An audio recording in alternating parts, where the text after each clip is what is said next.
kanya-kanya tayong paraan ng pagpaparamdam ng ating pagmamahal para sa isang tao. Minsan nga lang yung paraan na gusto nila mula sa atin ay iba sa paraan na gusto nating gawin sa kanila. Ikaw kapuso, ano ang love language mo pagdating sa relasyon?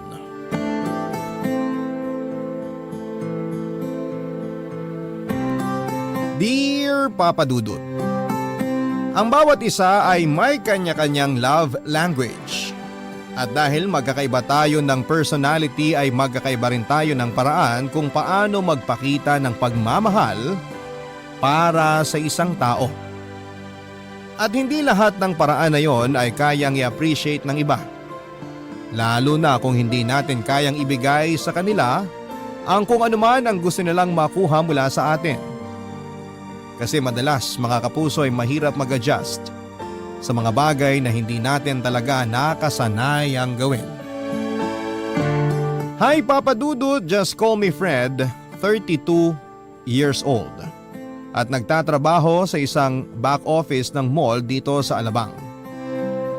Avid listener niyo rin po ako since college student pa lamang ako at sigurado ko na may aral din namang may bibigay itong kwento ko.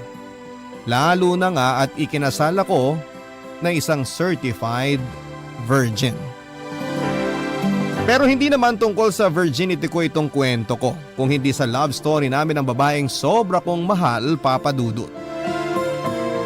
Mula college hanggang sa makapagtrabaho na ako ay dalawa lang ang naging girlfriend ko, Papa Dudut. At pareho kong sineryoso ang mga nakarelasyon ko na yon. Pero siguro hindi ko pa talaga priority noon ang pag-girlfriend. Kaya tumagal lang ng 2 taon ang relasyon namin ng first GF ko. At 1 taon naman sa second GF ko. Mula noon ay mas nag-focus na lamang ako sa trabaho at paminsan-minsan ay pag-gimmick namin ng mga kaibigan ko. Ayos naman kahit papaano ang ganong buhay, Papa Dudut. Pero dahil lalaki ako ay hindi maiiwasan na tuksuhin ako ng mga kaibigan ko dahil sa pagiging single at virgin ko, Papa Dudut.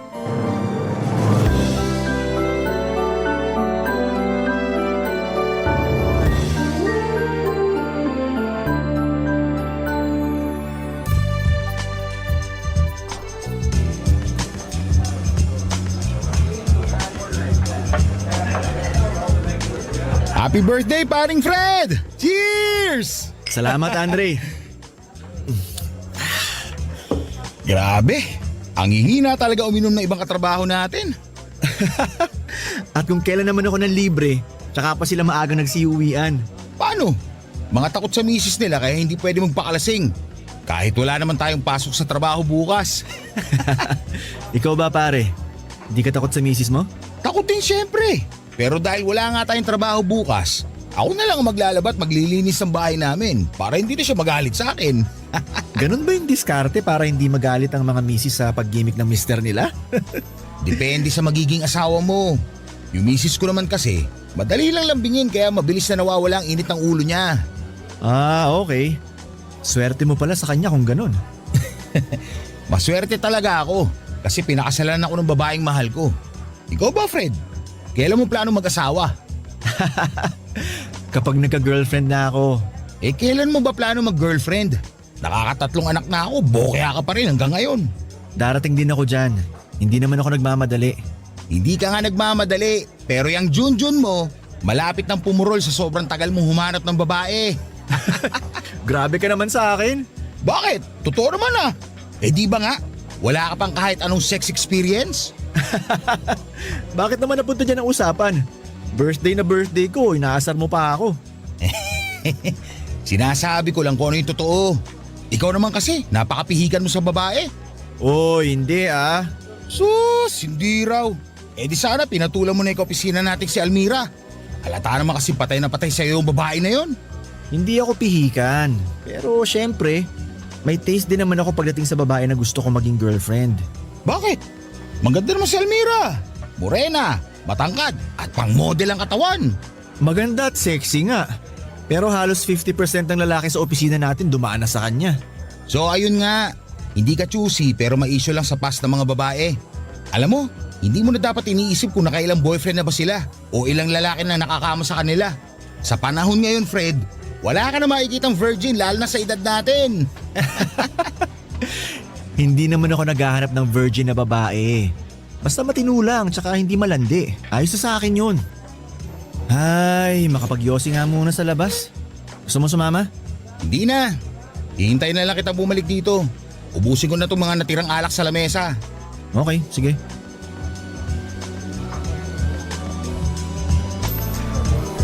Uy, nako. Sorry. Pasensya na miss. Nagkasabay pa tayo sa pagtulak nitong exit door. Ayos lang. Ay, teka. Buksan ko. Sige miss. Mauna ka na lumabas. Salamat. Ay, nakahinga rin ng walang halong amoy ng alak at sigarilyo. Pumunta ka rin ba dito sa labas para magpahangin? Ha? Oo. Kasi masyado ng amoy alak at sigarilyo sa loob eh. Talaga? Eh bakit may hawak ang lighter at yosi? Ay, hindi ko pala nabulsa agad to. Ang totoo, lumabas talaga ako dito para magyosi eh. Pero hindi ko na itutuloy. Para di maabala paglanghap mo ng hangin dito sa labas. Naks, ang bait naman ni kuya. Ganun talaga kapag maganda ang kausap ko. Miss, total naman pinagbigyan kita na makalanghap ng medyo fresh air. Baka pwede mo rin akong pagbigyan na malaman ang pangalan mo. Siyempre naman, pwede. I'm Nova. Ikaw? Ako naman si Fred. Nice to meet you, Nova. Papadudod, sa unang tingin ko pa lamang kay Nova ay aaminin ko na attracted na ako kaagad sa kanya.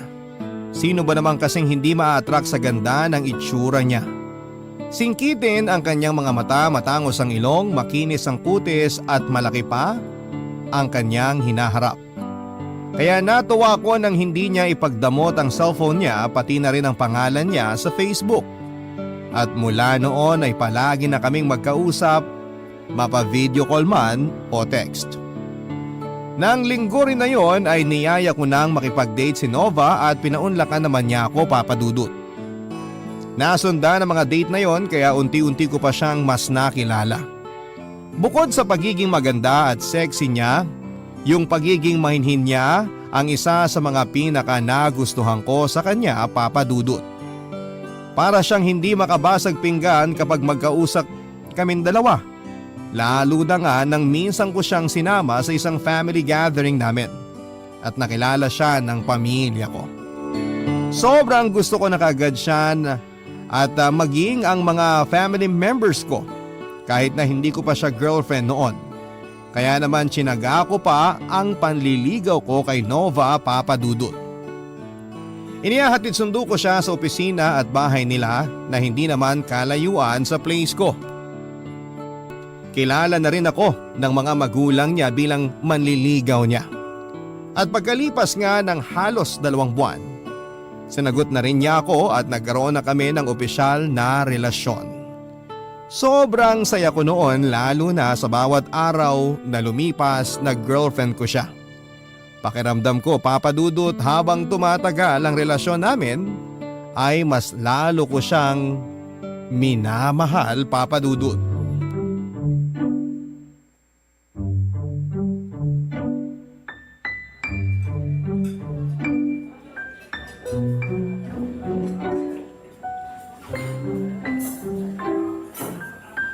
Happy anniversary, sweetie!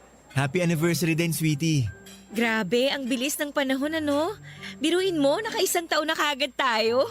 Oo nga eh. Parang kailan lang nung na-love at first sight ako sa'yo. Love at first sight talaga? Oo, sweetie. Yun ang naramdaman ko nung gabi na sabay nating matulak yung exit door sa may resto bar. Kung saan tayo nagkakilala. Kaya nga napatitig na lang talaga ako sa'yo bago kita pinaunang lumabas ng pinto. Kaya ka rin ba hindi nagyosi nun para hindi ako ma-turn off sa'yo? Oo, kaya lang hindi ko naman kaagad naibol sa yung yosi tsaka yung lighter. Nakita mo tuloy. Ayos lang kasi nag-effort ka namang hindi sindihan ng yosi mo nung gabi na yon para lang makuha yung pangalan ko. At nag-effort din ako na itigil ang bisyo ko Dahil ayaw mo nang niyayakap kita na amoy sigarilyo ako. Isa talaga yun sa mga dahilan kung bakit sinagot kita kagad. Kasi tsinaga mo talaga na hindi gawin ng mga kinasanayan mong bagay na hindi ko talaga gusto kagaya nga ng paninigarilyo. Tama ka naman kasi. Walang maidudulot na maganda ang yosi sa katawan ko. Kesa sa alak at sigarilyo, mas okay pang gawin kong bisyo ang pagmamahal ko sa'yo. At humugot line na naman po ang sweetie ko. Sweetie, siya nga pala.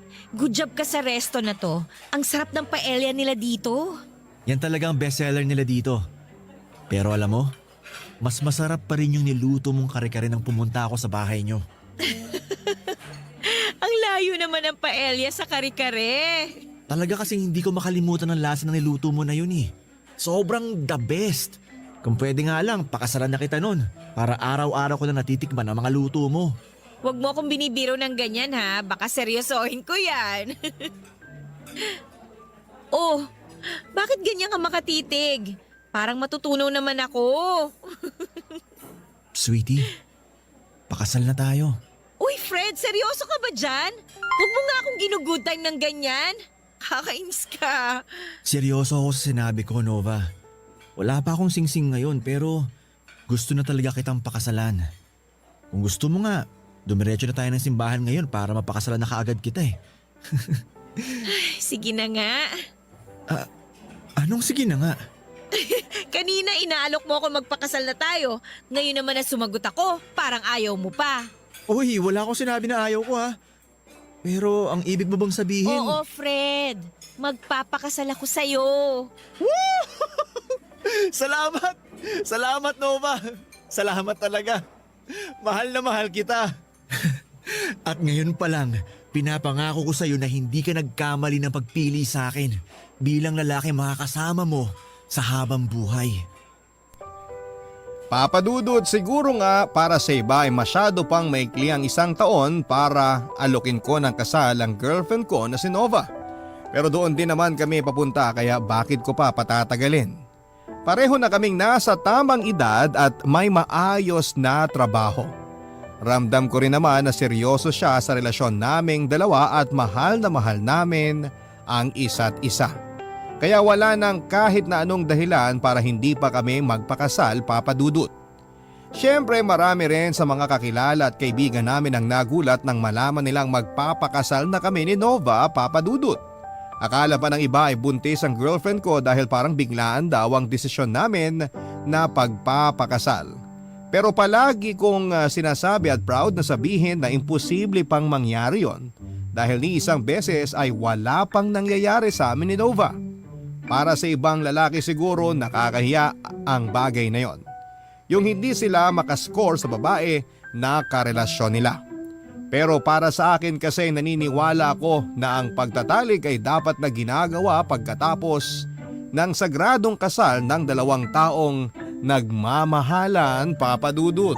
Papa Dudut, mabilis naming naasikaso ni Nova ang mga papeles at iba pang mga kailangan para sa kasal namin. Ganon talaga siguro kapag porsigido ka na gawin ang isang bagay. Wala ka nang sasayangin na sandali o mga oras, Papa Dudut. At isa rin sa mga napakabilis na pagproseso na para sa kasal namin ni Nova ay yung pagsabay ng girlfriend ko sa effort na ginagawa ko. Hindi rin kasi madali kapag mag-isa ka lamang na kumikilos. Maraming kailangan na lakarin at kausapin na mga tao. Pareho po naming inasikaso ni Nova ang mga requirements para sa kasal namin. Ang venue ng reception at ang simbahan kung saan ay gaganapin ang napakahalagang seremonya sa buhay namin. Pareho kaming excited na maging opisyal ng mag-asawa. At pagkalipas nga ng 3 buwan, natuloy na ang aming pag-iisang dibdib. Simple lamang ang naganap na kasalan, hindi bongga pero kasama naman namin ang mga taong espesyal sa buhay namin ng asawa kong si Nova, Papa Dudut.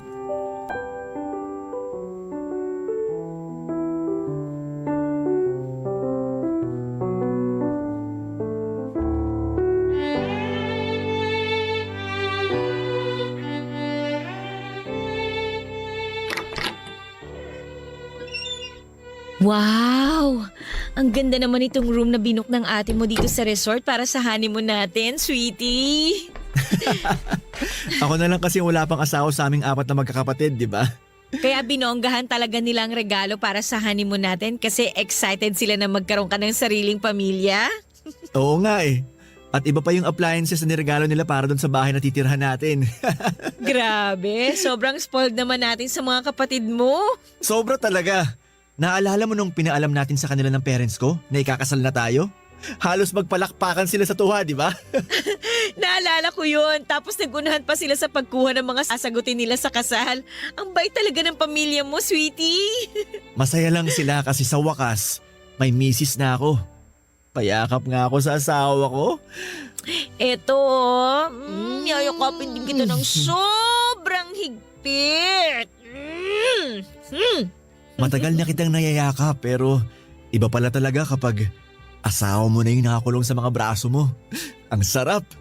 Excited na nga ako eh. Excited saan?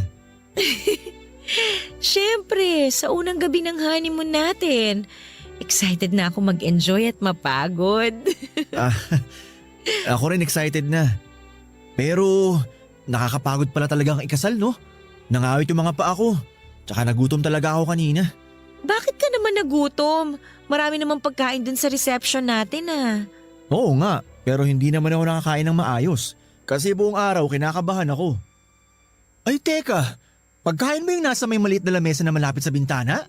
Oo yata, kasi parang may laman yung mga plato na may takip. Lapitan ko nga sandali. Alisin ko na yung mga nakatakip sa plato. Mga pagkain nga to, sweetie. May fried chicken, pasta, salad, tsaka may wine pa oh. Huwag mong sabihin na uunahin mo pa ang mga pagkain na yan kesa sa akin. Nagugutom na kasi talaga ako. Mamaya ka na kumain. Dito na muna tayo sa kama. Susubo lang ako ng konti dito para magkalaman ng sikmura ko. Ikaw ba? Hindi ka nagugutom? Parang nakita ko na konti lang din ang kinain mo kanina eh. Nagugutom. Pero mas gusto ko na magyakapan muna tayo dito bago kumain.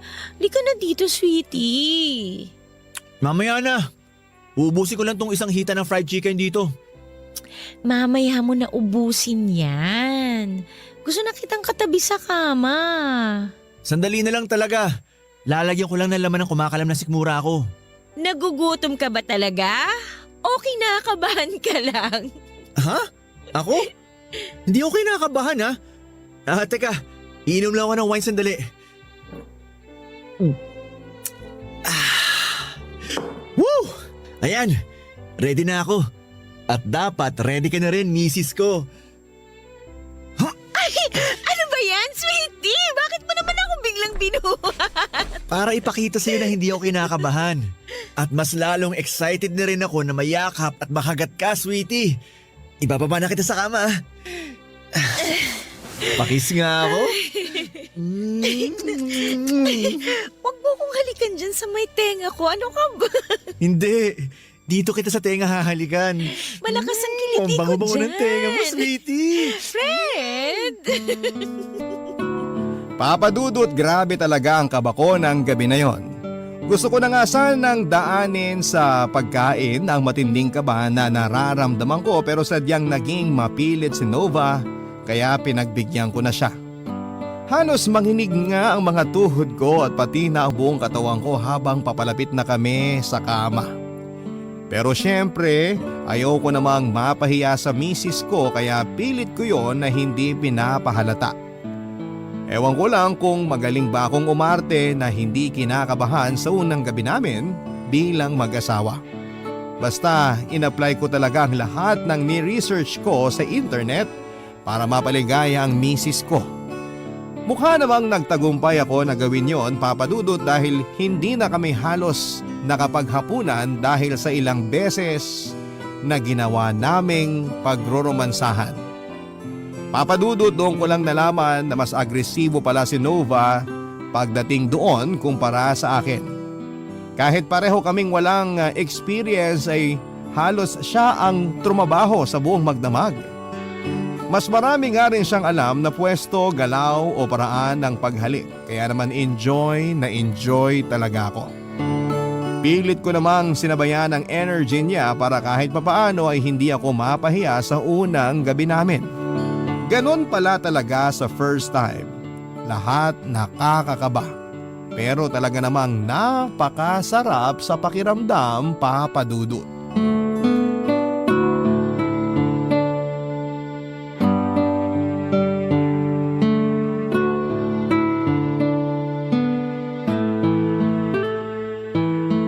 Sweetie, tapos ka na ba magluto ng beef steak? Patapos na, sweetie. Nagugutom ka na ba? Hindi pa naman, pero tapos na rin kasi ako magtupi ng mga damit natin dito sa sala. Okay, kung hindi ka naman busy dyan, tikman mo na tong niluto ko kung pasado na sa panlasa mo. Sige.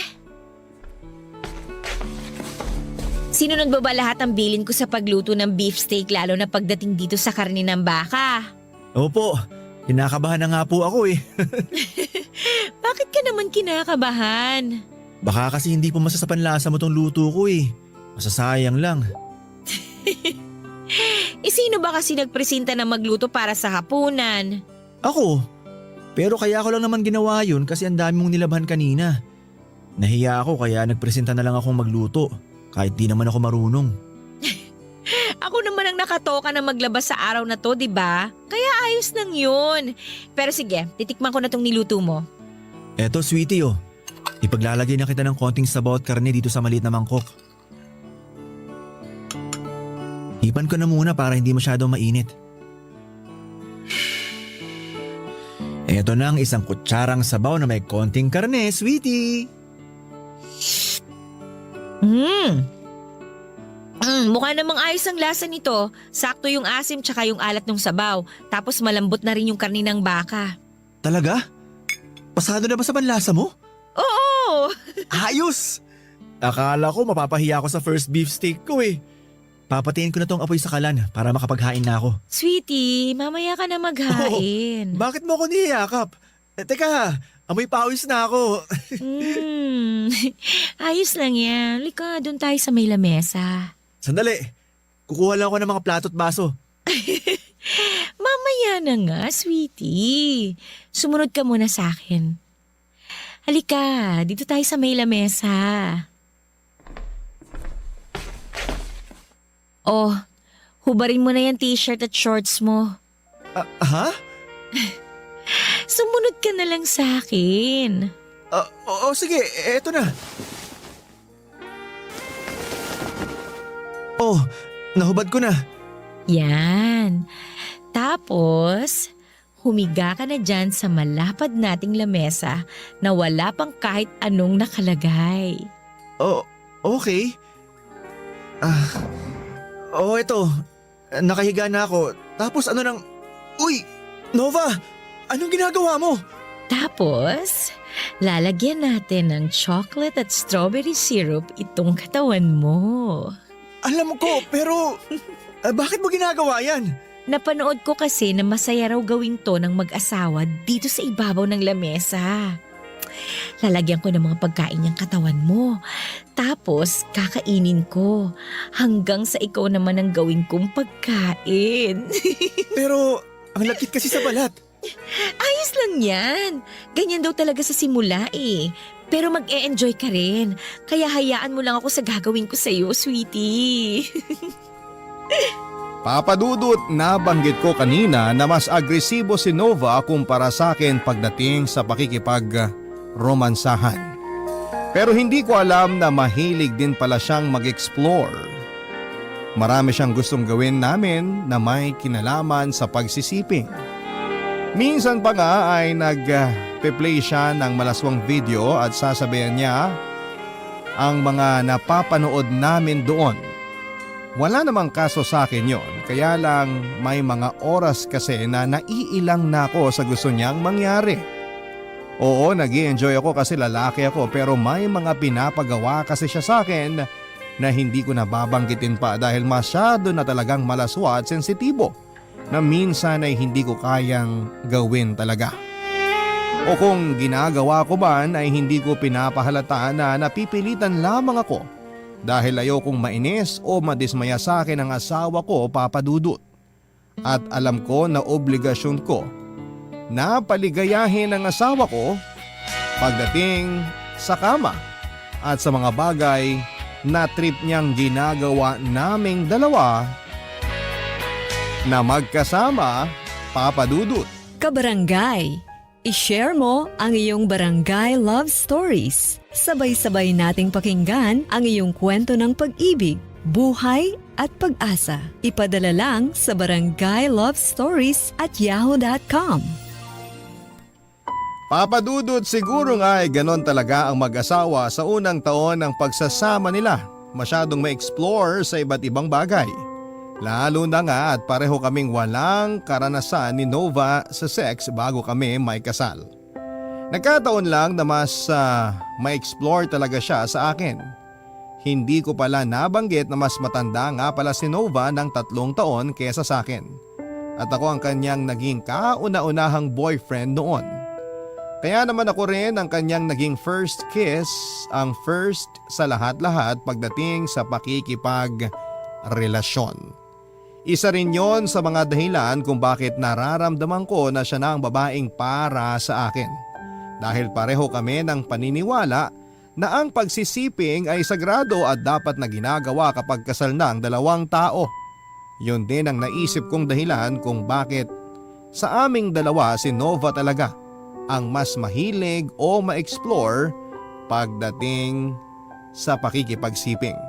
Dahil gusto niyang maranasan ang mga bagay na dati ay naririnig at napapanood lamang niya, Papa Dudut.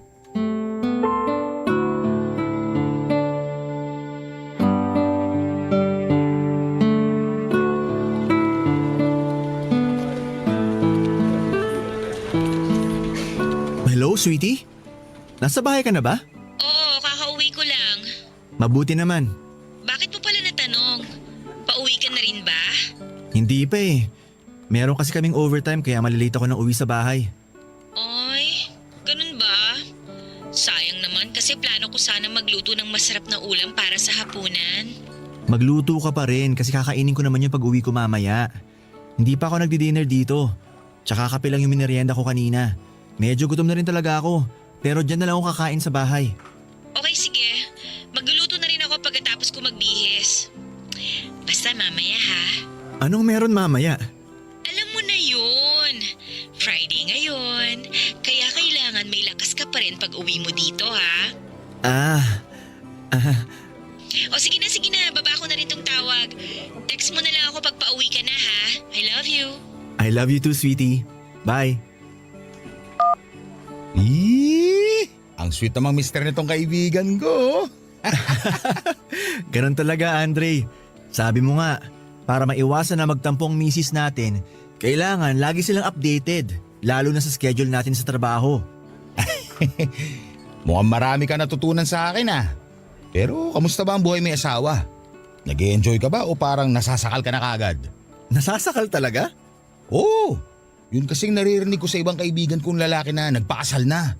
Sa laki ng adjustment na nangyari sa buhay nila, para raw silang biglang nasakal sa ginagawa ng misis nila.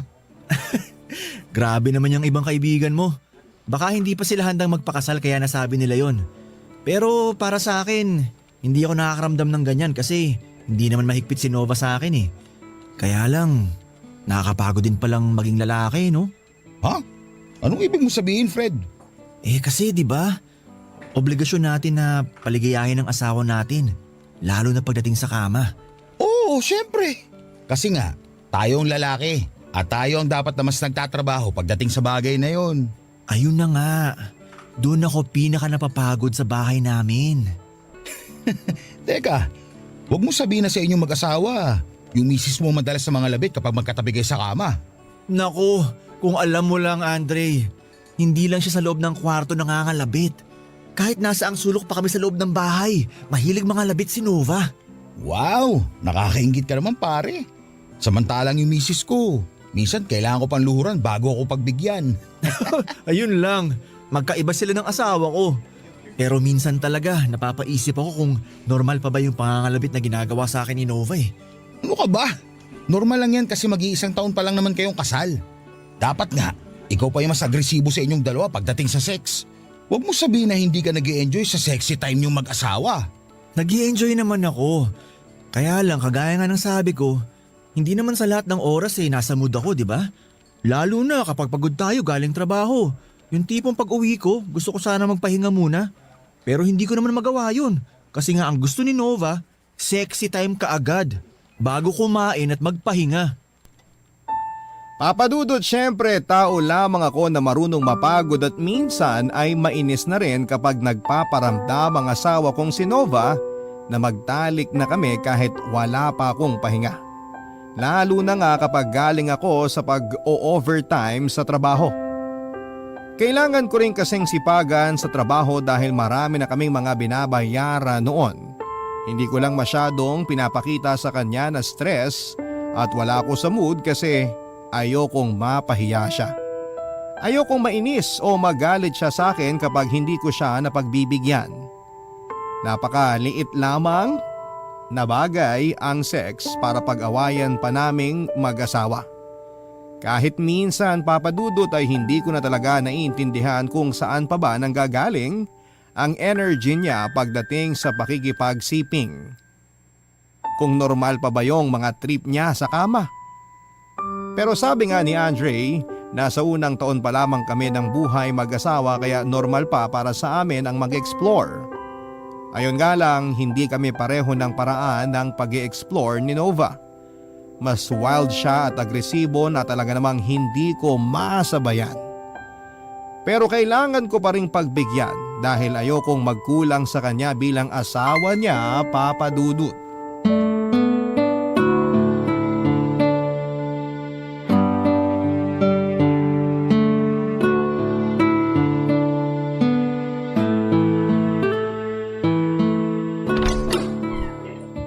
Grabe!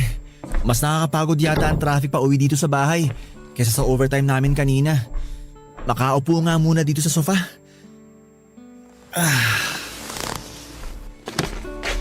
Nandyan ka na pala, sweetie. Oo, kararating ko lang. Umupo muna ako dito kasi napagod ako sa biyahe. Nakala ko nga, madaling araw na ako makakauwi. Alam mo naman kapag Friday, maraming nag-uuwian sa kanya-kanyang mga bahay kaya maiipit ka talaga sa traffic. Sa susunod na Friday, magkukommute na lang ako kaysa mag-drive ng kotse. Sayang na yung gasolina ko sa traffic, napagod pa akong mag-drive. Parang ang init naman masyado ng ulo nitong asawa ko. Hubarin ko na nga muna tong sapatos mo para hindi ka na masyadong mainitan. Salamat, sweetie. Hindi ka ba na-traffic sa biyahe mo pa uwi kanina? Hindi naman kasi sakto lang yung paglabas ko sa opisina namin. Wala pang rush hour kaya mabilis lang ang naging biyahe ko. Mabuti ka pa. Kung hindi lang talaga namin kailangan mag-overtime kanina, uuwi na ako kaagad eh. Ay, nagugutom na talaga ako. Nakapagluto ka na ba ng… Huh? Oh, sweetie! Anong ginagawa mo? Ano pa? Di tinatanggal ko na rin tong sintro ng pantalon mo. Teka. Hindi pa ako magpapalit ng pambahay ko. Sino bang may sabi na magpapalit ka na? Tinatanggal ko lang tong sinturon mo para maibaba ko na rin tong pantalon mo. Sweetie, pwede bang mamaya na yan? Gutom na kasi ako. Mamaya na tayo kumain. Nakapagluto ka na naman, di ba? Oo, Baka lumamig pa yung niluto mo kaya kumain na muna tayo. mamaya na nga. Ayan, natanggal ko ng sinturon mo at pati na rin tong botones ng pantalon mo. Ibababa ko na to ha. Sweetie, mamaya na nga yan. Kumakalam ng sikmura ako sa gutom tsaka pagod ako sa trabaho. Mawawala ang pagod mo sa gagawin ko na to. Kaya hayaan mo na lang ako dito, sweetie. Ibaba na natin tong pantalon mo para masimulan ko ng gagawin ko sa'yo. Teka, sandali. Teka lang, sweetie. Mamaya na nga kasi. Iba pa yung gagawin natin ngayon sa gagawin natin mamaya. Kaya alisin mo na yung kamay mo sa pantalon mo. Mamaya na nga kasi. Pagod talaga ako. Ayan. Oh, bad na. Nova, ano ba? Aray ko naman! Bakit mo naman ako tinulak? Naku, sorry. Halika. Aalalayan kitang tumayo. Ay nako! Kaya kong tumayo, wag mo ako hawakan. Alam mo Fred, minsan talaga hindi na kita maintindihan eh. Nagsasawa ka na ba kagad sa akin? Hindi naman sa ganun. Kaya lang pagod nga ako. Ilang beses ko na sinabi kanina, di ba? Pagod din naman ako ah. Galing akong trabaho tapos pinagluto pa kita. Narinig mo ba ako nagreklamo sa'yo? Palagi ka na lang ganyan eh. Reklamo ka ng reklamo tapos hindi mo pa ako mapagbigyan sa gusto ko. Kasi nga, hindi naman tayo magkasing taas ng sex drive. Sorry kung hindi kita mapagbigyan ngayon. Hindi na kasi talaga kaya ng katawan ko. Pagod ka lang ba talaga? O sadyang wala ka lang sa mood dahil nagsasawa ka na sa akin? Nova, walang ganon. Hindi ako magsasawa sa'yo kasi asawa kita at mahal na mahal kita. Sana intindihin mo lang na hindi sa lahat ng oras kaya kitang pagbigyan. Oo, obligasyon ko na paligayahin ka dahil asawa mo ko. Pero napapagod din naman ako. Kaya bigyan mo naman sana ako ng konting oras para makapagpahinga. Yun lang naman ang hinihingi ko sa'yo bago tayo mag-sex eh. Hindi yung pagka-uwi ko pa lang dito, mangungulit ka na kaagad sa akin. Konting oras lang naman ang pahinga, Nova. Yun lang ang hinihingi ko sa'yo.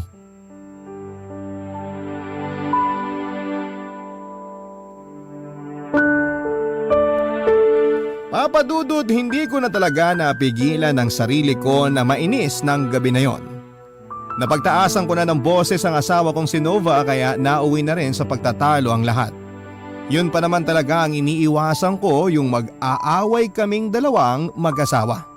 Pero wala naman talagang perpektong relasyon at walang mag-asawang hindi nag-aaway. Siguro din ay nagpatong-patong na ang stress ko sa trabaho at sa mga gastusin namin tapos dinagdagan pa ng pangungulit ni Nova. Kaya tuluyan na akong napuno sa kanya. Alam ko naman na may mali din sa akin lalo na sa mga sinabi ko sa asawa kong si Nova, Papa Dudut. Pero kailangan na kasing malaman ni Nova na hindi sa lahat ng oras ay kaya ko siyang pagbigyan sa gusto niya. Hindi po pwede na kada kulbit niya sa akin ay may energy ako para sabayan ang taas ng libido niya pagdating sa pakikipag-romansa. Oo, tungkulin ko bilang asawa ang paligayahin siya. Pero ang tungkulin na yon ay dapat na ginagawa sa tamang oras. Yon ang pinaliwanag ko sa asawa ko, Papa Dudut, na magkaiba kami ng taas ng energy pagdating sa romansa.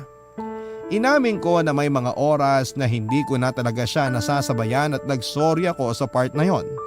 Pero sinabi ko sa kanya na sana ay maintindihan niya ako dahil mas nakaka-stress din talaga ang trabaho ko kumpara sa ginagawa niya sa opisina nila. Papa Dudut, nung una ay naramdaman ko na nagkaroon ng hinanakit sa akin ng asawa ko dahil na rin sa mga nasabi ko sa kanya.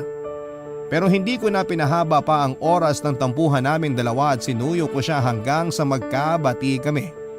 Doon ko mas pinaliwanag sa kanya kung ano ba talaga ang isyu sa relasyon naming dalawa sa mas mahinaon na paraan. Nang gabi ring yon ay mas naging open kami sa isa't isa at tinanggap namin ang mga kamalian namin. Yon ang naging paraan namin para mas maintindihan ang ugali ng bawat isa. Sa ngayon po, Papa Dudut, ay 4 na taon na kaming kasal ni Nova at may 2 na ring anak na babae.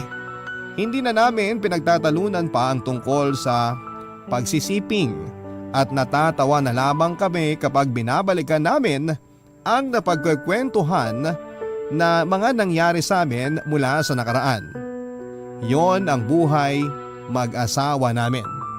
Papa Dudut, kasi hindi naman talaga kailangan na gawing issue ang sex pagdating sa buhay mag-asawa. Dito ko na rin po tinatapos ang sulat ko sa inyo. Ang inyo pong forever kapuso at kabarangay, Fred. Barangay Love Stories. Love Stories.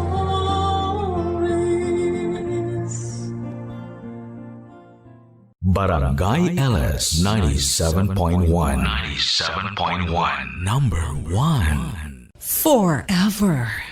Ang mga kwento ng pag-ibig, kwento ng buhay at kwento ng pag-asa dito sa Barangay Love Stories. Love Stories.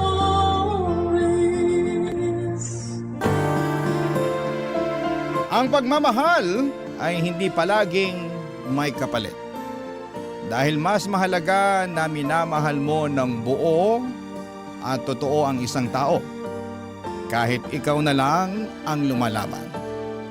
Ikaw kabarangay, kaya mo bang ipagpatuloy ang pagmamahal kahit na ikaw na lang ang naniniwala? Dear Papa Dudut, sa buhay natin ay palaging may isang taong nagbibigay ng kulay at direksyon sa atin. Yung taong ginagawa nating dahilan para maging matatag tayo at magpatuloy na maging malakas. At masasabi ko na walang ibang pwedeng makapagbigay kulay sa buhay ko kung hindi ang nag-iisang anak kong si Marlon. Papa Dudo, tawagin niyo na lamang po ako sa pangalang Selly. 51 years old at nagtatrabaho bilang mananahe sa isang pabrika. Maaga kong nabiyuda dahil namatay sa stroke ang asawa ko. Kaya naman mula noon ay mag-isa ko nang tinataguyod ang anak kong si Marlon. Maswerte ako na may mabubuting tao na handa pa ring tumulong sa akin noon. Pero hindi talaga naging madali ang pagiging single parent ko. Pero kinaya ko para sa nag-iisang anak ko. Dahil wala naman na siyang ibang aasahan kung hindi ako lamang, Papa Dudut.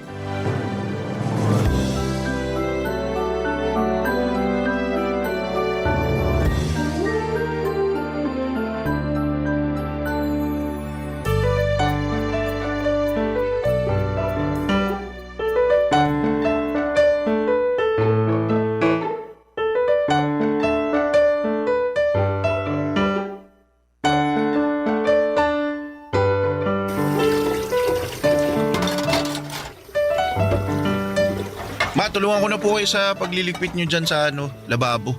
Ay, kaya ko na to, Marlon. Asikasuhin mo na lang yung mga natirang bisita mo sa sala. Nakaalis na rin po sila, tsaka nakapaglinis na rin po ako ng mga kalat nung kanina. Ah, ganun ba? Eh, magpahinga ka na muna at hayaan mo na lang akong tapusin ang pagliligpit ko dito. Ma, alam ko po na mas pagod kayo kaysa sa akin. Kaya ako na lang po, hayaan nyo na akong tumulong sa pagliligpit nyo dito.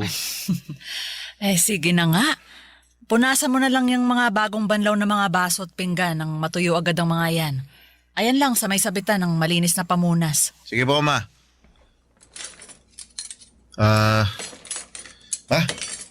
Thank you po pala sa paghahanda nyo para sa pagtatapos ko ng high school. Wala kang dapat na ipagpasalamat sa akin. Kasi alam mo namang matagal ko na rin plinano to. Ilan buwan pa lang bago ang graduation mo, tinanong na kita kung anong mga pagkain ang gusto mong lutuin ko para sa espesyal na araw na to. Opo. At ang sabi ko po sa inyo noon, ayos lang sa akin kahit hindi na tayo maganda para hindi na kayo mapagod sa pagluluto. At hindi ako pumayag kasi espesyal na araw to para sa ating dalawa. Yung araw na nakapagtapos ka ng high school at natupad mo ang isa sa mga pangarap ko para sa'yo. Ang totoo, Ma, nahiya nga po ako sa inyo eh. Ha? Eh bakit naman? Eh kasi po wala naman po akong kahit na anong award na nairegalo sa inyo. Sino namang may sabi na kailangan mong magka-award para may mairegalo ka sa akin? Narinig ko lang po yun sa mga kaklase ko na honor students. Na ang regalo daw po nila sa mga magulang nila yung academic awards na natanggap nila sa graduation namin. Eh akin na nga muna yung pamunas at gagamitin ko muna sa mga kamay ko. Sige po, Ma, ito. Alam mo, anak, malaki ang regalo na binigay mo sa akin sa araw na to. Ang regalo na nakapagtapos ka ng pag-aaral mo. Kahit po wala akong natanggap na kahit na anong award kanina. Oo naman. Ay, pahawak nga ako nitong mga kamay mo. Anak, hindi mo kailangan na magkaroon ng kahit na anong award o kahit matataas na grade para mapasaya ako. Mas importante sa akin na alam ko kung paano mo pinagsumikapan ang lahat para matapos mong pag-aaral mo. Salamat po, Ma. Kasi na-appreciate nyo rin po yung effort na ginawa ko para makatapos ng high school. Ay, ako ang dapat na magpasalamat sa'yo, Marlon. Salamat kasi sinuklian mo ang lahat ng ginawa kong pagtatrabaho para sa pag-aaral mo. Salamat sa high school diploma na regalo mo sa akin. Basta ma, pagbubutihan ko pa po lalo ang pag-aaral. Lalo na sa kolehiyo. Pangako po ma, ako naman po ang babawi sa inyo. Papa Dudut, nung nabubuhay ang asawa ko ay simple lang ang buhay namin. Nagtatrabaho siya sa munisipyo at ako naman ay nagdesisyon na maging housewife.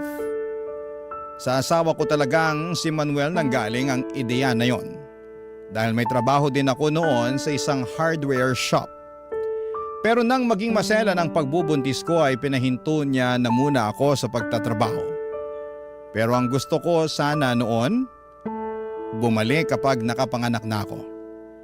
Pero sumang-ayon na rin ako sa suggestion ni Manuel na maging full-time na may bahay niya. Gusto niya rin na matutukan ko ang pag-aalaga hindi lang sa kanya, kung hindi pati na rin sa anak naming si Marlon. Naging mabuting asawa at tatay ang asawa ko, Papa Dudut. Hindi man kalakihan ang sweldo niya pero nagagawa naming pagkasyahin yon sa lahat ng gastusin dito sa bahay. Pareho kasi kaming hindi maluho ng asawa ko, Papa Dudut. Kaya naman ang gastos namin ay para lang sa mga importanteng bagay o kaya ay sa mga espesyal na okasyon. Simple lang ang buhay namin pero masasabi kong masaya at kontento talaga kaming pamilya. Kaya naman nang mawala si Manuel ay ginawa ko pa rin ang lahat para hindi maramdaman ni Marlon ang malaking pagkukulang sa buhay namin, Papa Dudut.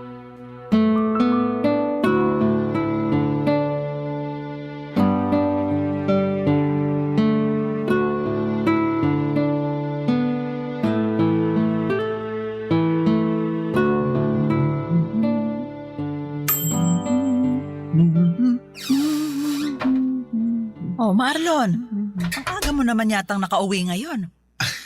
Opo ma, hindi po kasi pumasok yung professor sa last subject kaya yun, canceled yung klase namin. Sakto ang uwi mo. Kasi katatapos ko lang din halos mag-bake. Uy, nag-bake po pala kayo ng paborito kong banana cake. Ayos. Nag-request kasi yung ninang Pia mo para sa birthday ng anak niya. Request din daw ng anak niya kaya hindi na ako nakatanggi na mag-bake para sa kanila. Pwede mo nang kainin yung nasa isang tray dahil yan ang first batch na binake ko. Sige po ma, kukuha na po ako dito ha.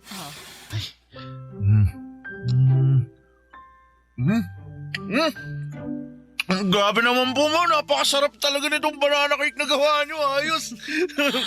Anak, para namang ngayon mo lang natikman ang banana cake na binibake ko. Iba po kasi yung pagkaka-bake nyo ngayon, sobrang sarap. Ma, hingi pa ako ha. Kumuha ka lang sa tray na yan kasi para sa'yo talaga yan. Mauubos ko po yung buong tray na to ma. Kahit ubusin mo pa yan, meron pang extra na tray ng banana cake para sa'yo. Buti na lang at napaaga yung uwi ko ngayon. Masusulit ko yung napakasarap na binake nyo ma. Alam mo, kanina ko pa napapansin parang napakasaya mo ngayon May gusto ka bang ikwento sa akin, Marlon? Halata po ba ma? Hindi lang halata. Kung hindi halatang halata talaga. Ano bang nangyari at ganyan kakasaya? Wala naman po kakaibang nangyari kanina sa university. Pero may gusto po pala akong itanong sa inyo. Ano yon, Marlon? Paano po kayo niligawan ni Papa noon? Seryosong tanong ba talaga yan? Opo, kasi bigla po akong na-curious sa sa love story niyong dalawa. O sige, sasagutin ko na ang tanong mo. Ang papa mo kasi, hindi mahiyain tapos makulit, na parang ikaw. Mahilig siyang magbigay ng mga regalo pero hindi yung mga mamahaling bagay. Kung hindi yung mga simpleng bagay na alam niyang makakapagpasaya sa akin, kagaya ng mga bulaklak na pinipitas niya sa mismong bakuran ng bahay nila, o kaya prutas at gulay mula sa tanim nila, o yung mga pagkain na siya mismo ang nagluto. Ang effort naman po pala ni Papa sa mga regalo niya sa inyo. Oo. Kasi ang sabi niya, gusto niya na lahat ng bagay na ibibigay niya sa akin, totoong pinaghirapan niya. Yun daw kasi ang paraan niya para patunayan na seryoso siya sa panliligaw na ginagawa niya sa akin. Ikaw ba, anak? May napupusuan ka na bang babae na gusto mong ligawan? Po? Ako po? Oo. Ay, ikaw lang naman ang anak ko at nag-iisang kausap ko ngayon dito sa kusina. Sino ba yung babaeng nagugustuhan mo? Ano po Kaklase mo ba yan? hindi po, pero estudyante rin po siya sa university na malapit sa amin. Giselle po yung pangalan niya, ma. Ganda siya. Mabait. May cute na dimple sa magkabilang pisngi niya. Tapos kapag ngumingiti po siya, mas lalo po siyang nagiging cute sa paningin ko. Tsaka mabait po talaga siya. Sigurado ako, magugustuhan niyo po siya, ma.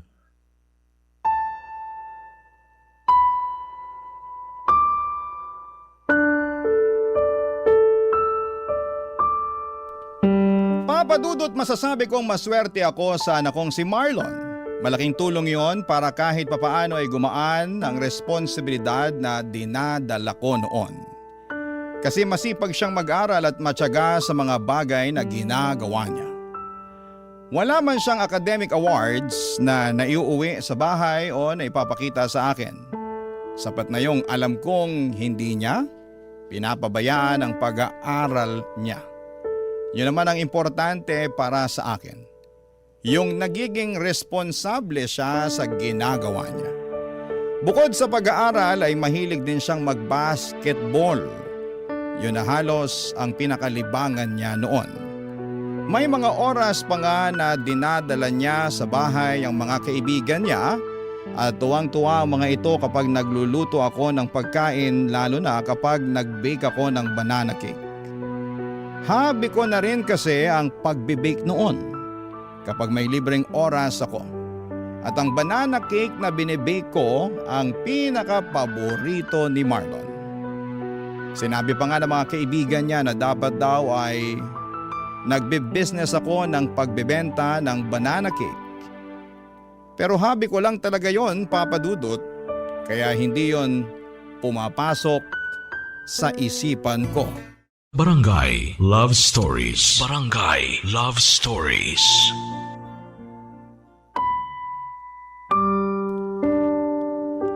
Papadudot, hindi madalas magkwento si Marlon ng tungkol sa mga babaeng nagugustuhan niya.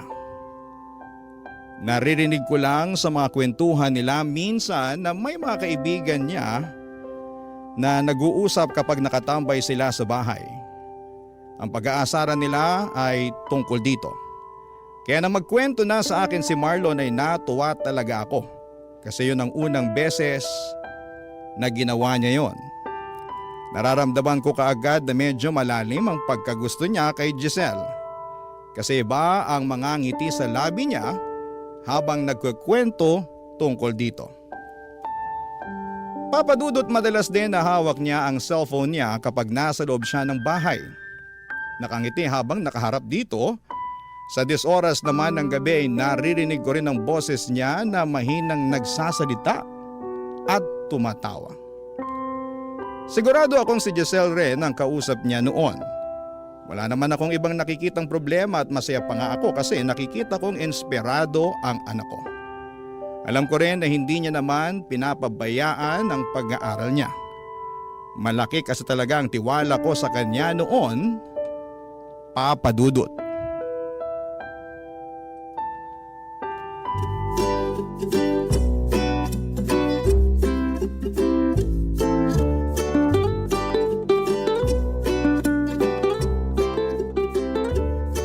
Anong masasabi mo sa sinigang na hipon na luto ni Mama? Masarap, Marlon. Kinilig ka sa sarap, di ba?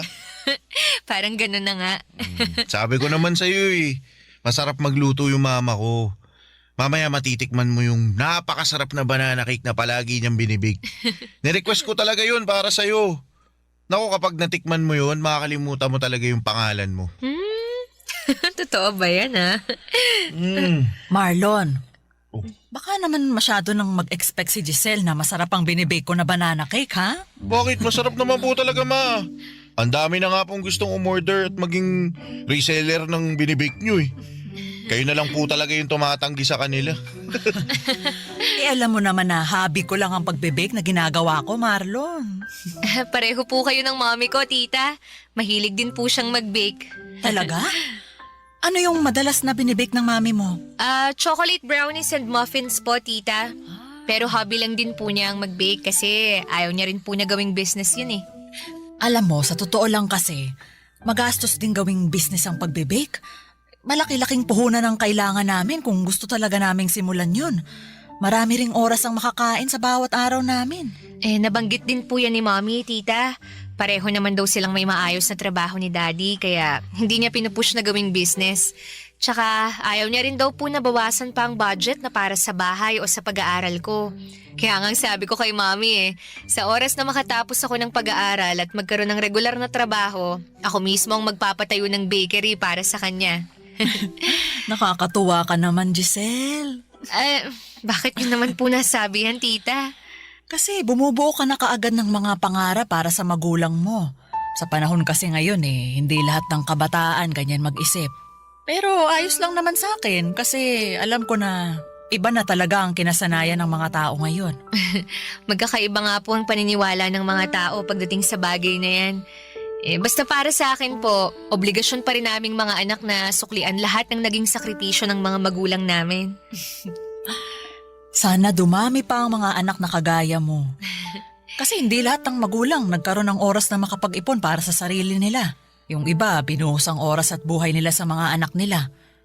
Pero para sa akin naman, hindi ko naman inoobliga si Marlon na tulungan ako sa oras na makatapos na siya ng pag-aaral niya. Pero sinabi ko rin naman po sa inyo na gusto ko rin makabawi sa inyo, ma. Nakwento rin po ni Marlon sa akin yung mga pangarap niya para sa inyo, tita. Talaga? Ano naman ang nakwento ng anak ko sa'yo na tungkol doon? Yung plano niyang pagbili ng malaking bahay para sa inyo, pagpapalago ng negosyo niyo, tsaka pagkuha ng sasakyan, para kayo naman po ang maihahatid at sundo niya. Ay naku, nakakatuwa talagang marinig yan mula sa inyo ng mga kabataan.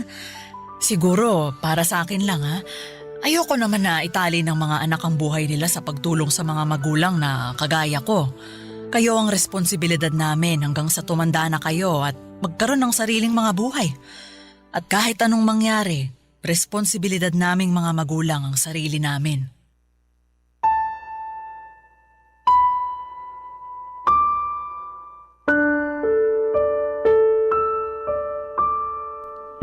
Papadudot masasabi kong magandang dalaga si Giselle lalo na sa personal.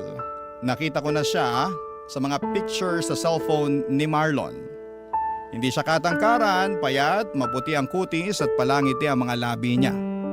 Mabait at magalang din siyang makipag-usap sa akin noon. Naramdaman ko na nahihiya pa siya sa akin dahil panay ang gamit niya ng po sa tuwing magsasalita siya. Nakwento nga ni Marlon na bago pa man sila makarating sa bahay, ilang beses pa raw na napatigil sa paglalakad si Giselle at nagtanong tungkol sa akin. Ang sabi niya sobrang kinakabahan daw talaga ito na makilala ako. Halata talaga yon sa boses niya noong magkausap kami. Pero hindi naman nagtagal noon at naramdaman ko na kahit papaano ay nagiging magaan na ang loob niya na kausap ako.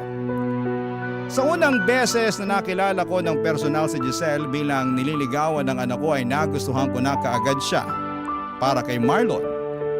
Naisip ko kaagad na makakasundo ko siya dahil nakikita ko ang sarili ko sa kanya. Kagaya ko ay nag-iisang anak lang din pala siya ng mga magulang niya. Pangarap niya na makapagtapos ng pag-aaral at matulungan ng papa at mama niya. Naniniwala raw kasi siya na kailangan niyang suklian ang lahat ng sakripisyo ng mga ito sa kanya, Papa Dudut. Kaya noon pa lang ay natutuwa na kaagad ako dahil mukhang maayos na babae ang napiling ligawan ng anak kong si Marlon, Papa Dudut.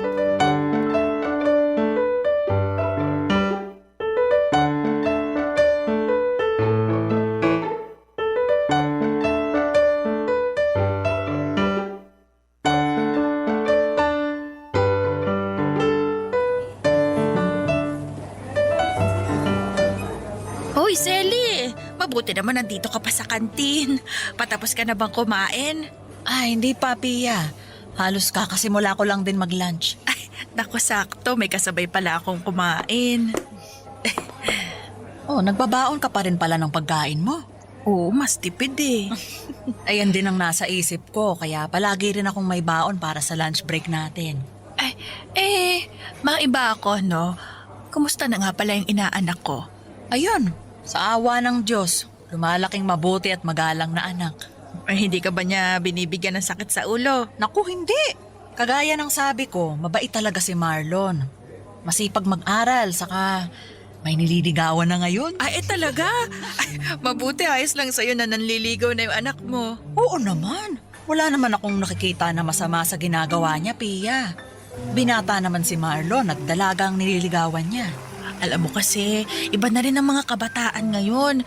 Baka lang makabuntis na maaga yung inaanak ko. Naku, may kilala ko ang anak ko at alam ko na responsable siya sa bawat bagay na ginagawa niya. Nakilala ko na nga rin yung nililigawan niya eh. Talaga? Oo. Paminsan-minsan dumadalaw din sa bahay. Nako mabait naman ba? Oo, mabait saka magalang. Gusto ko na nga ang batang yun para sa anak ko eh. Pero ang sabi ni Marlon, hindi niya minamadali si Giselle. Maghihintay siya na maging handa na si Giselle na sagutin siya.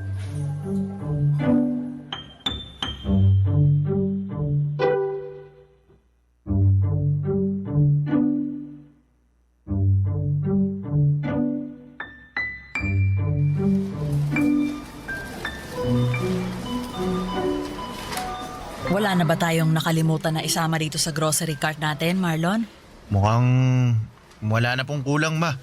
Nandito na po lahat ng nasa listahan na pinakita nyo kanina. Mabuti naman. Pumwesto na tayo dun sa may pinakamaikling pila na cashier para makapagbayad na tayo. Sige, ma. Tara po.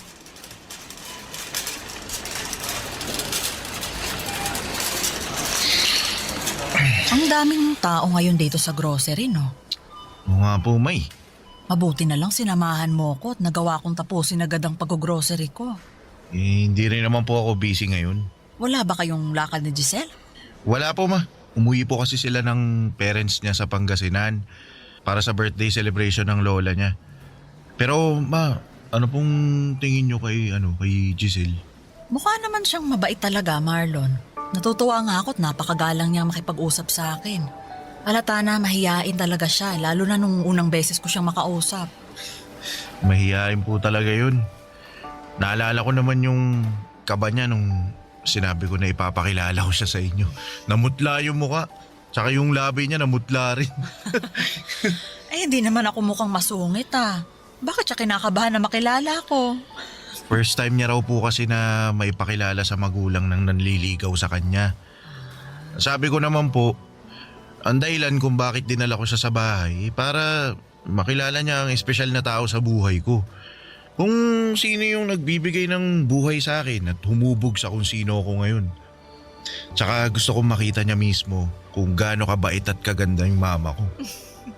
At nagawa mo pa talagang isingit ang pambobola na yan sa akin. Di nagsasabi lang po ako ng totoo, pero alam niyo ma, mabait talaga si Giselle. At yun ang dahilan kung bakit sigurado ako na siya na ang gusto ko makasama na bumuo ng mga pangarap sa buhay. Ano pala sa tingin mo ang estado ng panliligaw mo sa kanya? Mukha naman pong malaki yung pag-asa ko. Nararamdaman ko po na gusto niya rin ako eh. At malapit niya na ako sagutin, ma.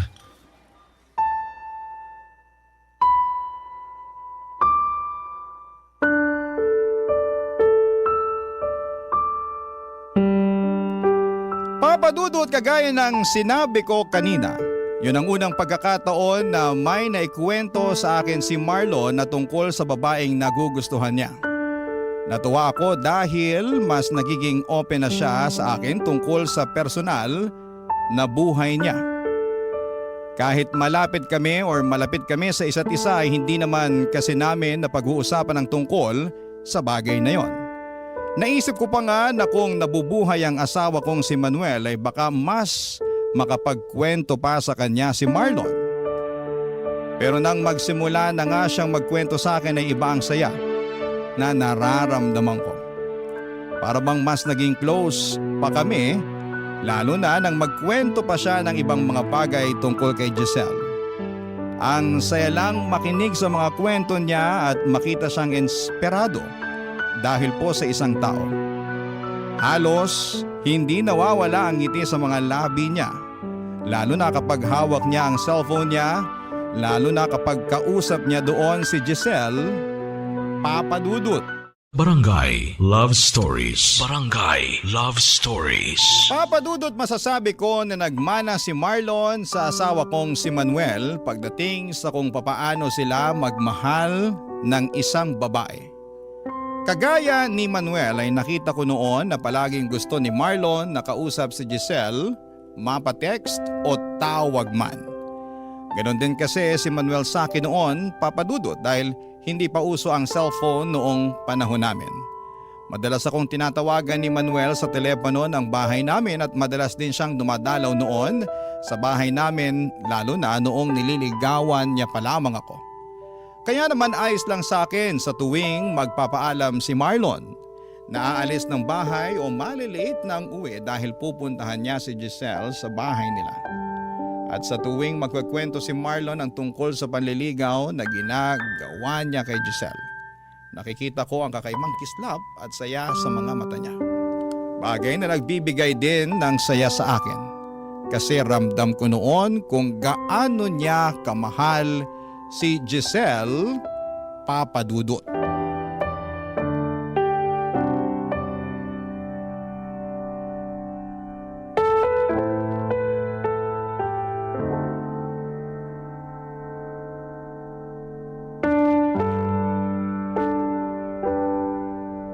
Oh, Marlon, ayos ka lang ba? Opo, maayos lang ako. Sigurado ka? Opo. Eh bakit parang ibang boses mo kanina?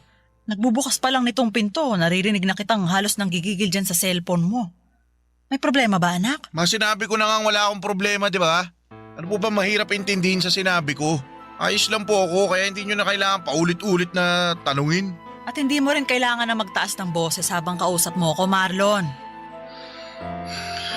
Pasensya na po, ma. Ayos lang. Ano ba kasing problema? Sino ba yung parang paulit-ulit na tinatawagan mo? Wala po, ma. Yung kaklase ko lang po yung tinatawagan ko kasi may kailangan ako itanong tungkol sa research paper namin eh.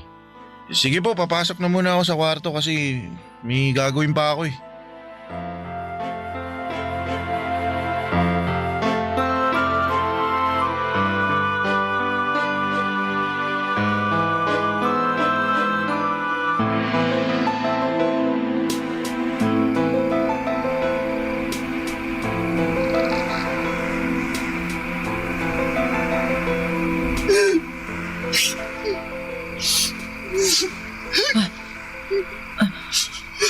Sino ba yung umiiyak ngayon ng 2 oras ng gabi?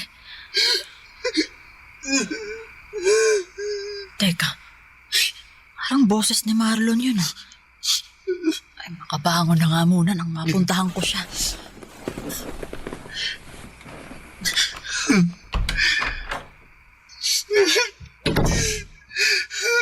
Ginawa ko naman lahat.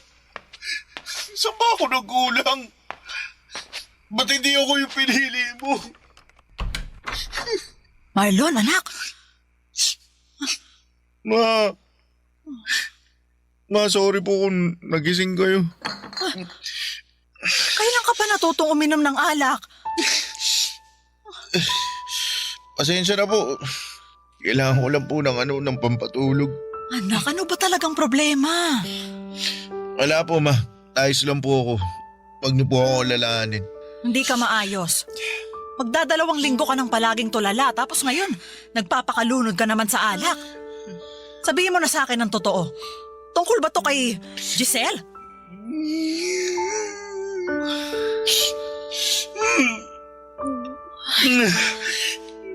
Nag-away ba kayo ni Giselle? May hindi ba kayo naging pagkakaunawaan? Ano ba talagang nangyari, Marlon? Kinausap ko po kasi si Giselle. Sabi niya, humito na raw po ako sa ginagawa kong panliligaw sa kanya. Baka naman kasi Gusto lang niya na mas makapag-focus muna sa pag-aaral niya. Kaya niya sinabi yun. Ma, hindi po kasi yun yung dahilan kung bakit niya ako pinahinto sa panliligaw ko sa kanya. Ano bang naging dahilan niya? Sabi niya po kasi, sabi niya may boyfriend na raw po siya. May mahal na siyang iba kaya, wag ko na raw sayangin yung oras ko sa kanya. Ba't naman ganun? Ginawa ko naman lahat eh. Ginawa ko lahat para patunayan yung pagmamahal ko sa kanya pero bakit hindi po ako pinili niya? Bakit ako po yung naiwan? Anak, si Giselle lang ang makakasagot sa mga tanong mo, ha?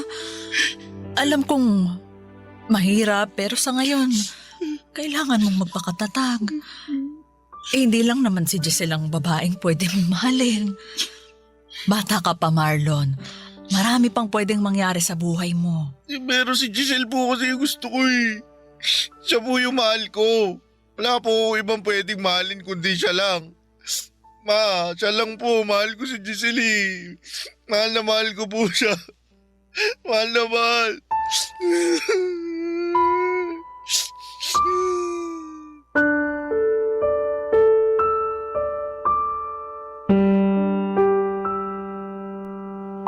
Papadudot, alam kong napakabata pa ni Marlon para maramdaman ang totoong pagmamahal para sa isang babae.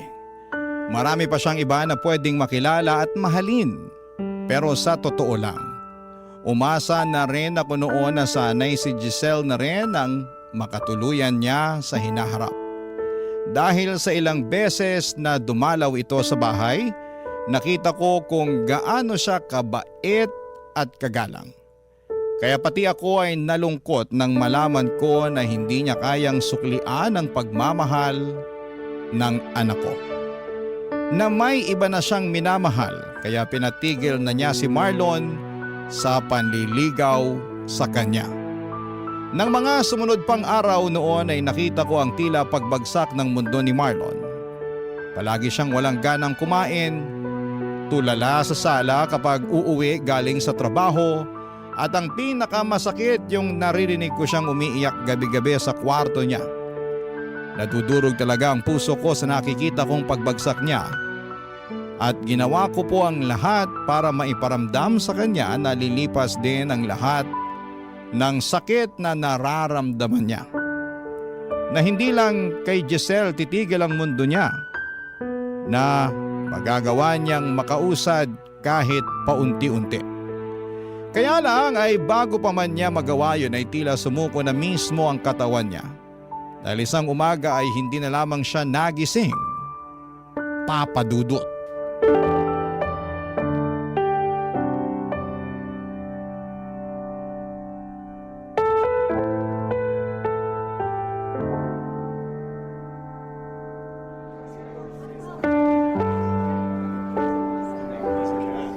Shelly, hindi mo pwedeng pabayaan ang sarili mo. Wala na rin namang dahilan para alagaan ko pang sarili ko, Bea. Huwag mo namang sabihin yan. Wala na si Marlon eh. Wala na yung nag-iisang tao na nagbibigay ng dahilan para mabuhay pa ako sa mundong to. Shelly, dapat ako na lang yung namatay eh. Dapat ako na lang yung hindi nagising. Dapat ako na lang ang nandyan sa kabaong na yan. Tama na yan. Huwag kang magsalita ng ganyan. Alam mo, Pia, akala ko talaga okay na si Marlon. Na kahit paano, nakakausad na siya. Magkasabay pa kaming naghapunan noon. At nakita ko na rin siyang ngumiti ulit. Yun pala. Yun na ang muling beses na makikita ko siyang nakangiti. Pia, napakabata pa ng anak ko. Napakabata pa niya para mamatay. May dahilan kung bakit maaga siyang kinuha ng Diyos. Isipin na lang natin na hindi niya na mararanasan pa yung ibang paghihirap sa mundong ito. Selly, lakasan mo lang loob mo, ha? Kailangan mas lalo kang magpakatatag ngayon. Tita Selly, Giselle, anong ginagawa mo dito? nakikiramay po ako. Ikaw? Nakikiramay? Ang lakas naman talaga ng loob mong pumunta talaga dito sa burol ng anak ko. Selly, umilahon ka. Paano ko hihinahon kung nasa harapan ko ang dahilan kung bakit namatay ang anak ko? Tita, wala po akong kasalanan. Wala! Sigurado ka? Kung hindi mo pinaasa ang anak ko, hindi siya masasaktan ng sobra. Hindi ko po pinaasa si Marlon. Kung hindi mo siya pinaasa, sana hindi ka na lang pumayag na ligawan ka niya. O sana, hindi mo na lang pinatagal ang panliligaw niya sa'yo. Giselle, alam ko namang hindi mo obligasyon na mahalin ang anak ko. Hindi mo obligasyon na suklian ang pagmamahal niya sa'yo, pero sana, hindi mo na lang siya pinaasa. Sana hindi mo na lang sinayang ang pagmamahal niya sa'yo. Kaya umalis ka na dito! Umalis ka na! Selly! Huwag mong itulak si Umalis ka na Giselle! dito! Selly! Sandali lang po. Gusto ko lang pong makita si Marlon kahit saglit lang. Wala kang karapatang makita siya dahil ikaw ang dahilan kung bakit nandyan sa kabaong na yan! Umalis ka! Umalis ka Tita, na! sorry po. Hindi ko po gusto na mangyari sa kanya to. Hindi ko po gusto mawala si Marlon. Sorry po, Tita. At hindi na rin umubuhay ng mga sorry mo si Marlon! Selly, tama na. Huminahon ka na. Umalis ka na dito, Giselle! At ayoko nang makita yung pagbumukha mo kahit kailan! Naging mabait sa'yo si Marlon. Wala siyang ibang ginawa kung hindi ang mahalin ka. Pero sinaktan mo lang siya. At ikaw ang dahilan kung bakit siya namatay. Ikaw ang pumatay sa anak ko, Giselle. Kaya umalis ka na bago pa kita kalad ka rin palabas ng pamamahay ko. Umalis ka na!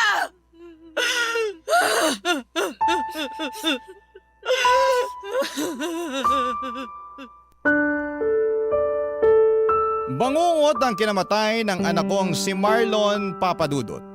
Pero pakiramdam ko ako ang habang buhay na nabubuhay noon sa isang bangungot. At kung pwede lang ay magising na ako sa bangungot na yon. Kung pwede lang na sana ay hindi na lamang totoong wala na ang nag-iisang anak ko. Hindi totoong iniwanan niya na ako. Kaya lang kahit na anong kurot o sampal pa ang gawin ko sa sarili ko. Kahit na anong kirot pa ang maramdaman ko ay hindi na mababago pa ang katotohanang wala na si Marlon. Naalala ko pa ang huling gabi na nakausap ko siya. Nagawa niya akong sabayang kumain ng hapunan pero halos 3 subo lang ng ulam at kanin ang nagawa niya noon. Nagawa ring ngumiti ng mga labi niya kahit namumugto ang mga mata niya. Nagpasalamat din siya kasi palagi ko siyang kino-comfort. Hinahawakan niya ang kamay ko at muling ngumiti sa akin. Akala ko Papadudot ay okay na siya noon. Ang buong akala ko ay magiging maayos na siya. Umasa ako na kahit papaano ay babalik na siya sa dating sigla kahit paunti-unti. Na matututunan na niyang makausad kahit mabagal. Pero hindi pala. Hindi man siya ang sumuko, ang katawan niya naman ang nagdesisyon na hindi na lumaban pa. Papadudot, hindi niyo naman siguro ako masisisi kung nagalit ako kay Giselle, lalo na noong dumalaw siya sa burol ng anak ko. Nakita ko kung gaano siya minahal ni Marlon. Walang ibang ginawa noon ng anak ko kung hindi ang ipakita at iparamdam na seryoso ito sa panliligaw kay Giselle. Pero hindi yun nagawang suklian ni Giselle. Ang nasa isip ko sana noong una pa lamang ay hindi na pinatagal ni Giselle ang panliligaw sa kanya ni Marlon. Sana'y hindi niya pinaasa ang anak ko. Sana'y hindi niya pinalalim ang pagmamahal na nararamdaman noon Wala na rin ng namang anak ko dahilan para papadudot sa kanya. Hindi man siya pumatay sa anak ko, para sa akin ay siya ang naging dahilan ng pagkamatay ni Marlon. 2 taon na ang nakakalipas mula nang mawala si Marlon, pero parang kahapon lang nangyari ang lahat. Parang kahapon lang niya ako iniwanan. At umaasa ako na sa paghilom ng sugat ng puso ko, Papa Dudut, dahil sa pagkawala niya, ay maghilom din ang galit na nararamdaman ko para kay Giselle. Dahil alam ko na hindi rin gugustuhin ng anak ko na patagalin ang nararamdaman kong galit para sa babaeng sobra niyang minahal. Salamat po sa pagbasa ng aking liham at sa mga kagaya ko na nawala ng minamahal sa buhay. Naway makausad tayo at matutong magpatawad sa mga nakapanakit sa atin. Ang inyong kapuso at kabarangay forever, Selly. Anong say mo sa Barangay Love Stories na ito? Pagkwentuhan natin sa comment section yan.